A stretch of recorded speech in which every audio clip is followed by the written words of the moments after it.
What's up YouTube, it's Go Explicit, the best source for GTA 5 knowledge, and this is the brand new heist breakdown that just came out today. It's a pretty cool heist. Basically, when you load in, you're going to see that there's a brand new club that's underneath the casino. When you go down, there's going to be this kid who tells you that his family's super rich and that they had some files stolen from them by a drug lord that has his own private island and has all kinds of drugs, paintings, gold, cash, and everything on his island.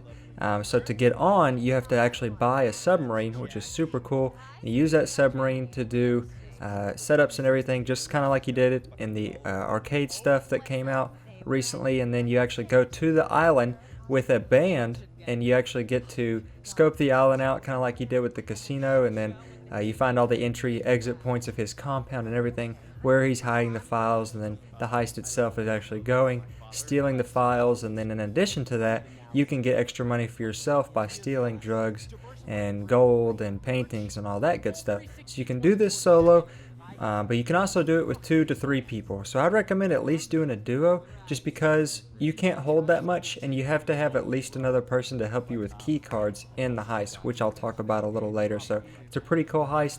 It's got a lot of cool cutscenes and details and everything. So I would definitely encourage you to get a little group going, and you can really make some money here.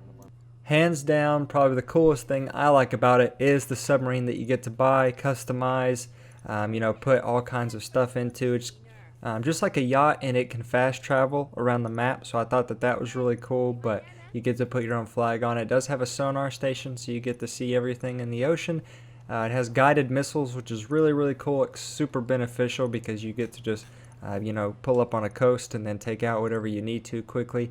It does have a weapons workshop, and then moon pool vehicles are introduced, and that's super cool because you get to, not only do you have an aircraft, which I didn't know you could do on a submarine, which is pretty cool, but you get to have kind of a little submarine and everything, and then there's different other vehicles that you can buy from the weapons workshop that I'll show you here in a little bit. So the submarine is super, super neat. Spent about $9 million on it. I'm still not done, but it's something I would definitely recommend you buy and save up for if you're just starting out. Maybe don't purchase it right now, but definitely work into it.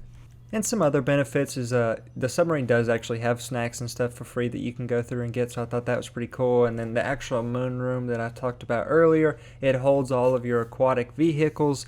You can call in like dinghies to come off of the beach and everything that you can just take to the submarine. You can fly your helicopter to and from the submarine. You can also equip that helicopter with rockets and customize it inside the sub, as I did. It's super cool. There's a lot of different things. There is a bed and everything. You can change your clothes on the sub. He does come with a little Russian guy who knows how to operate everything, and he'll walk you through the entire heist and everything, so you'll get to know him as well. But the sub is super cool in itself. The heist planning board is in the sub. You do everything from there, and you can actually travel around in it to different places. So the guided missiles are super neat. They help you out with some of the small preps that you have to do. It is a free mode prep heist, so you do get to go around just like you did in the casino heist and do whatever preps you need to. There's some optional stuff. There's definitely some mandatory stuff, and there's a lot of different ways to go about. So essentially, you're going to get to go with a band as their tour manager, and then you go to this little party that they're throwing on this guy's private island.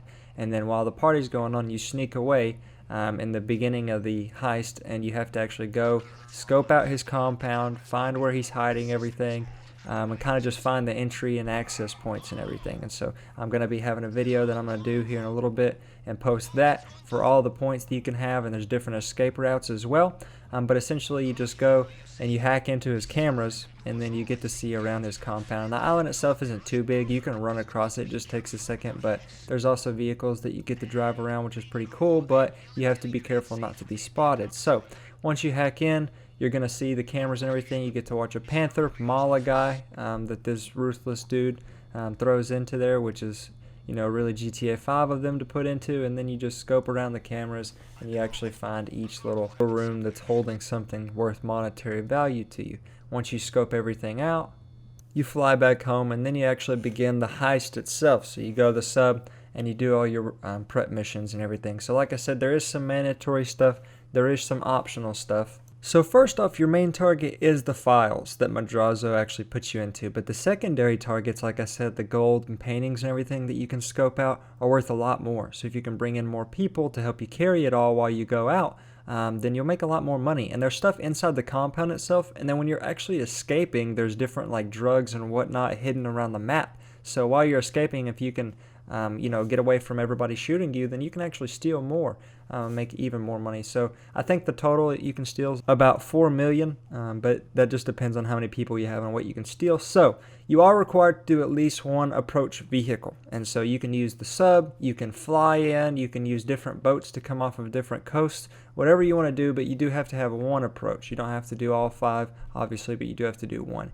Next up is equipment. So you do have a choice on different kinds of weapons, but the equipment itself is you have to have a scanner to get into the actual compound, because he has high-tech government stuff to get into the actual safe itself, and then you have to be able to recreate his thumbprint and everything to get down to the safe. But essentially, once you choose how you want to get in and everything, you get to choose your weapon loadout.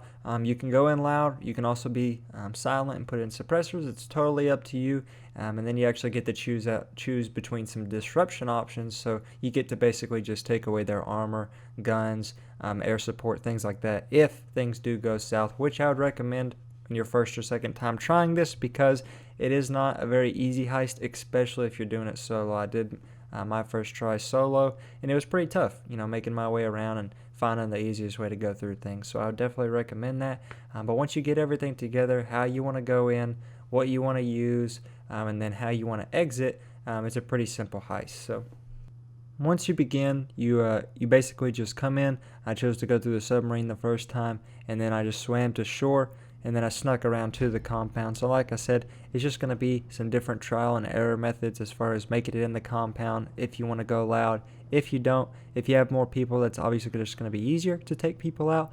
I'm going to have a few videos coming out on like the fastest way to get in and make the most money and whatnot, but you just want to make sure that you know how you're going to get in and out, because you can steal more money if you go to those locations. Like I went to the North Dock, where you can actually steal more drugs and everything to make more. So it just depends on what how many people you have for one, and then how much money you're wanting to make out with. So once you make it to the actual compound, there is going to be a lot of guys to take out and kill. I did alert the guards my first time, and even though I was going solo, I just kind of decided to stay loud, because I did take away their armor and their weapons, so it was going to be a little easier to take everyone out. The compound itself is kind of like a little maze, so it's going to take a second to figure everything out. But once you actually get to his office in his basement, you're going to go down. That's where you have to actually put in the fingerprint technology that you had stolen in a prep, and then you're going to be able to decipher between the fingerprints, go down to the basement, and actually steal what's down there. So there's a lot of different stuff. The only thing that was unfortunate going in solo was that you have to have 2 people for the key cards to get into certain areas that are holding gold and painting and everything.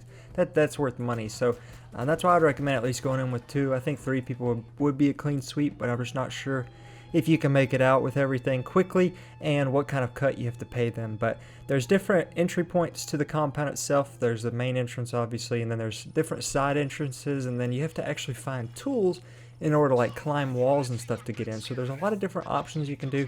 You do have to scout those beforehand though. So that, like I said, in that intel stage, it's pretty important that you find all the access points, exit strategies, and everything. That way you have different options to do different combinations, much like you did in the Diamond Casino heist. So once you get into the actual office itself, you find his last key card that's golden. You go down to the basement, like I said. Once you've stolen everything, you literally just have to make your escape.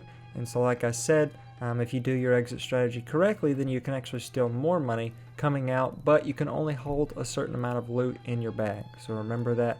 If you're doing it solo, don't plan on stealing $1 million worth of things, because you can only probably make realistically 1, maybe 2 stops with your bag before you're going to be full and you can't actually do anything. So I wouldn't plan on finding too much if you're by yourself. The drug lord does come out in an attack chopper trying to shoot you down as you try and exfiltrate, get out of there. But the heist itself is pretty cool. So like I said, I'm going to be putting all the access points and entry exit strategies, everything I can come up with into videos. I'll be posting it later today and then in the future, so please stay tuned for that. If you have any questions, guys, just let me know down below. Do find somebody who's skilled, and go through this duos. I'm definitely going to hit up some of my contacts and go through. I think you can make a decent amount in a decent amount of time, but it just kind of depends on how fast you can do that. So there's a lot of cool minor details that they did with this heist that I really enjoyed. There's a big twist at the end in the very last cutscene, so do stick for that. When you're watching the cutscenes and everything, just pay attention. But I like what they did. I do enjoy the heist. I'm definitely going to grind it just as much as I did the casino heist. And because it is free mode preps and everything, I'm pretty sure that I'm going to be able to get the time down to where you can do everything solo. Grab a partner just like you do in the casino, and then go make a decent amount of money. So like I said, I think the overall payout is about $4 million. The cool thing here is you don't have a bunch of people to pay cuts to. You only have a few thieves. So you do get to keep a lot of the money. But once you actually find the main files and everything else you get to keep on your own. So I thought that was pretty cool that they did. So it really just depends on, can you scope everything out and then make a smooth plan. There's a lot of guys, there's a big island, so that's the main problem is how quickly can you get in and out without being seen. But if you go loud, just make sure you have the right weapons. So I'm going to be coming up with a few more videos on the quickest and easiest things to do, but this should cover most of the basics as far as how the heist goes, who's behind it, what you're stealing from, what you actually have to steal. It's much easier when you go actually play it, but it is just kind of a different version to me as the Diamond Casino heist, where you have to do free mode, prep missions, and then you go through and do the actual heist itself. It's just different content you're stealing. So I'll be coming out with some minor detail videos that are going to be beneficial in the future. If you guys have any questions, let me know in the comments. I appreciate you guys watching. I appreciate all the support, and I'll see you guys in the next video.